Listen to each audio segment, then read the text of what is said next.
দেশের মানুষ যত ভালো থাকবে আমি মনে করব আমরা তত ভালো আছি। আমি কি পড়লাম, কি খেলাম, কি করলাম সেটা আমাদের কাছে কোনো বড় চাও না। আজকে প্রধানমন্ত্রী আছি, কালকে না থাকলে চলে যাব। গাড়িতেও চড়তে পারি, ভ্যানেও চড়তে পারি, রিক্সাও চড়তে পারি, পায়েও হাঁটতে পারি, সব অভ্যাস আছে, সব অভ্যাস আছে, সবই করতে পারি। প্রধানমন্ত্রী হিসেবে বিমানে ফার্স্ট ক্লাসে যাই বা যে ক্লাসে যাই, আবার যখন থাকবো না ইকোনমি ক্লাসে চড়বো। আমরা সব অবস্থার জন্য প্রস্তুত। আমার পিতা মাতা আমাদেরকে সেই শিক্ষা দিয়ে গেছে। কিন্তু বাংলাদেশের মানুষ ভালো থাক, এটাই একমাত্র কামনা। আর সেই আন্তরিকতা দিয়ে কাজ করি বলেই আজকে দেশের উন্নতি করতে পারছি।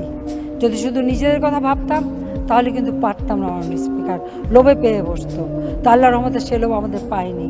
এদেশের মানুষের জন্য একসময় পুরনো কাপড় বিদেশ থেকে এনে দেওয়া হতো, কি লজ্জার কথা। আর আল্লাহর রহমতে এখন মানুষের সে অভাব নাই।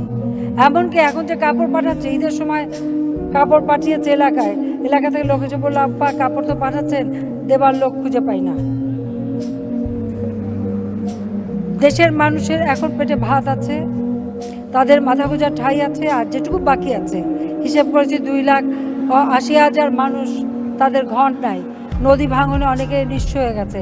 ইতিমধ্যে প্রকল্প নিয়েছি যে একটি মানুষও গৃহহারা থাকবে না, একটি মানুষও অভুক্ত থাকবে না। মানুষের চাহিদা পাল্টে গেছে।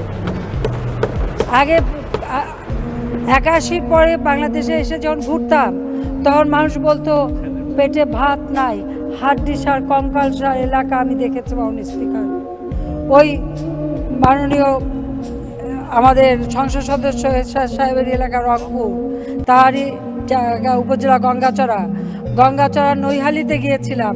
হাড্ডিসার কঙ্কালসার মানুষের দেহ দেখেছি। 85 সালের কথা, দুর্ভিক্ষ হয়েছিল, আমরা সেখানে লঙ্গরখানা খুলেছিলাম, সাহায্য করেছিলাম। ওই সব এলাকা ছিল মঙ্গা এলাকা।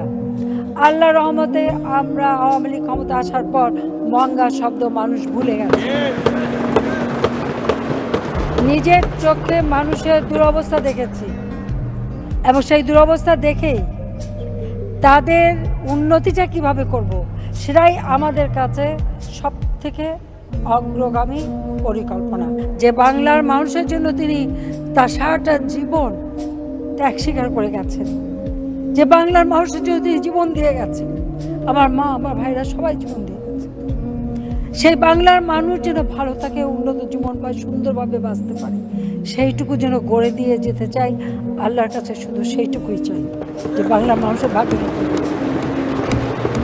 আর 1941 সালের মধ্যে বাংলাদেশকে আমরা এই দক্ষিণ এশিয়া একটা উন্নত দেশে পরিণত করতে চাই। তাই দেশবাসীর সহযোগিতা চাই।